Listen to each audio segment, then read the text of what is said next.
I'm Guy Newcomb and I run Archipelago. And in this 5-part series, we're talking about how you can get the coatings that you need on paper to enable paper to replace plastic packaging. In the first episode, we looked at the whole issue of coating paper, but now we're going to dive down into the science. What is wetting? Why is it important? And how do we make sure we get a good coating on your substrate? So when we start coating, we start with two things. We start with a can of your coating material, and we start with a reel of your substrate. First thing we might do is just try to put down that coating on the substrate. But at Archipelago, we do things slightly differently. We ask the question, does this coating fundamentally wet the substrate? How do we do that?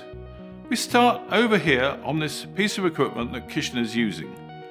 This equipment has been set up specially to characterize, but you can do this in your laboratories and I will teach you how to do it. You start with a syringe that you fill with your coating material. You set that up in front of a camera and you put your substrate under the needle of the syringe. Now we're ready to see what happens. As Kishan pushes down the syringe, you can see the liquid coming out and wetting the substrate. Now in this example, the liquid and the substrate are wetting each other.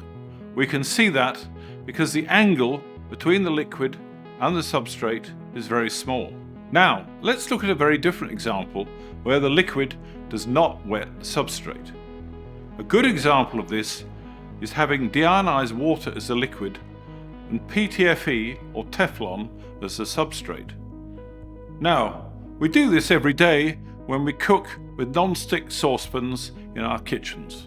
Those saucepans are coated in this same material, Teflon. It's non-stick. And when we look at what that means, we can see quite clearly. The drop is not wetting the Teflon. As we push the liquid out, it forms a bead on the Teflon. It's not wetting. In the work that we're doing with coatings on your substrates, we need to make sure that the liquid wets the substrate. In the next episode, I'm going to talk about what we can do if the liquid doesn't wet the substrate.